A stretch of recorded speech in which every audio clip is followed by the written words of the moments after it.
Hello दोस्तों, आज का डिक्टेशन आनंद मासिक पत्रिका से होने वाला है, जो कि 3 अलग-अलग स्पीड 80 शब्द प्रति मिनट, 100 शब्द प्रति मिनट और 120 शब्द प्रति मिनट की गति से डाला जा रहा है। इसकी पीडीएफ अगर आपको अलग से चाहिए तो नीचे डिस्क्रिप्शन बॉक्स से आप टेलीग्राम चैनल ज्वाइन कर सकते हैं। वहाँ आपको सारे अपकमिंग वीडियोज़ की लिंक और पीडीएफ मिल जाया करेगी। तो ज़्यादा समय ना लेते हुए डिक्टेशन स्टार्ट करते हैं 5 सेकंड के बाद।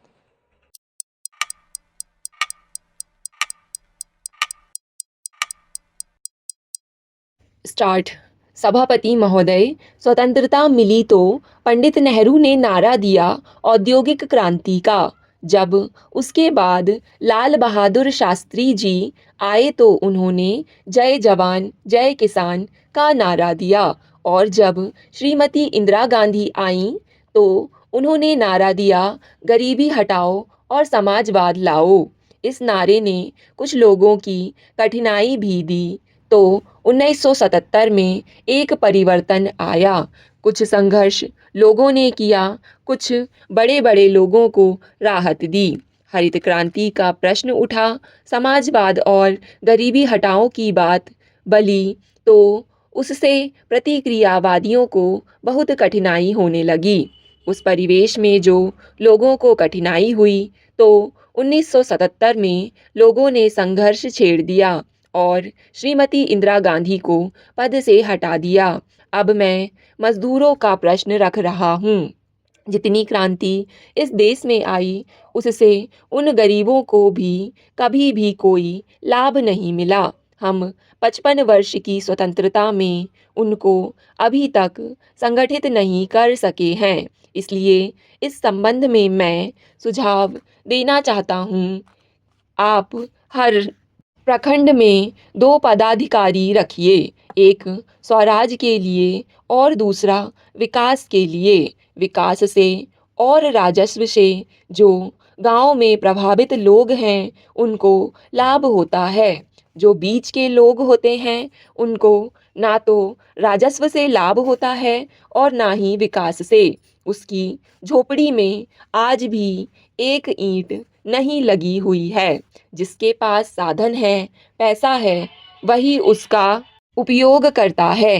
कितनी बड़ी क्रांति की बात की जाती है। श्रीमती इंदिरा गांधी ने गरीबी हटाओ का नारा दिया। जो गांव में रहने वाले थे उनको विफल बनाने का प्रयास किया। मैं यह कहना चाहता हूँ कि दोनों के बीच में एक श्रम पदाधिकारी को देने की आवश्यकता है।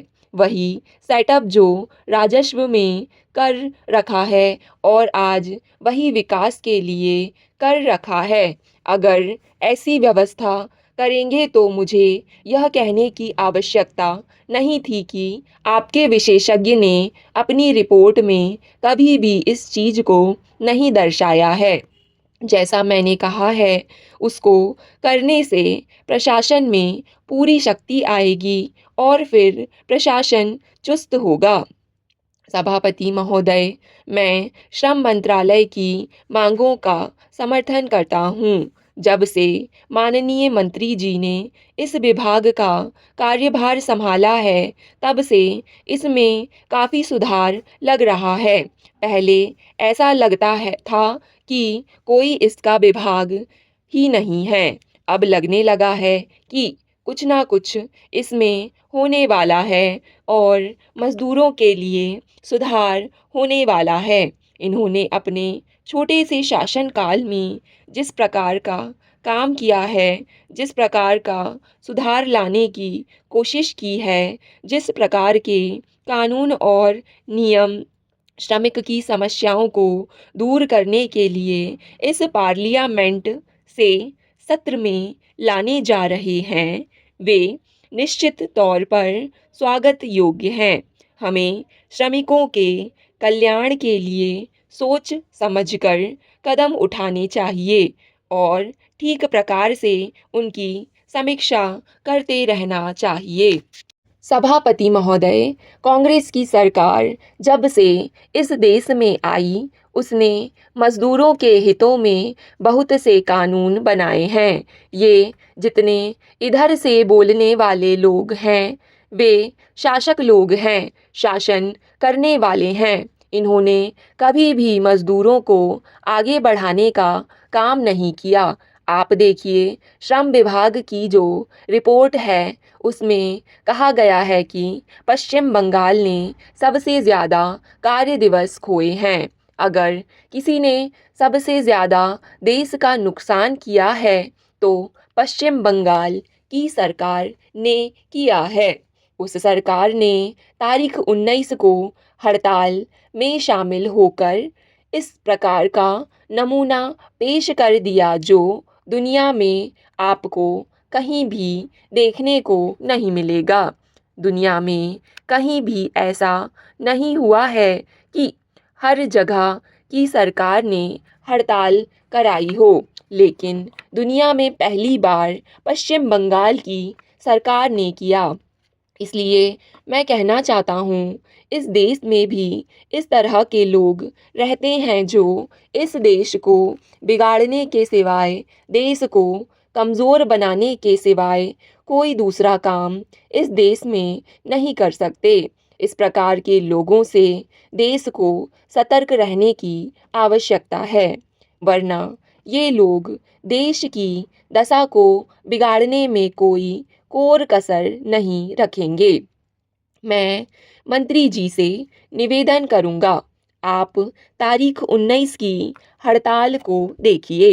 इंटक के सिवाय और कौन सी यूनियन थी जो हड़ताल में शामिल नहीं हुई?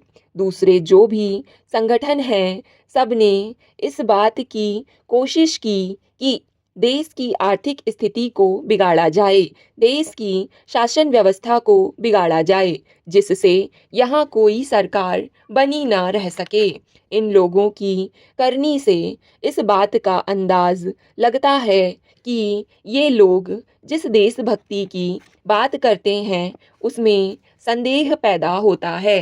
क्या ये लोग वास्तव में इस देश की भक्ति में विश्वास करते हैं? जब देश कमज़ोर होता है, देश का विघटन होता है, टुकड़े टुकड़े होता है, तो निश्चित तरीके से दुश्मन को अवसर मिलता है देश की स्वतंत्रता को बर्बाद करने का। देश की स्वतंत्रता खतरे में पड़ जाती है। इस प्रकार की स्थिति ये लोग लाने की कोशिश कर रहे हैं। इसलिए मैं आपसे निवेदन कर रहा हूँ कि इन लोगों से सावधान और सतर्क रहिए। इनको ज़्यादा प्रोत्साहन ना दें।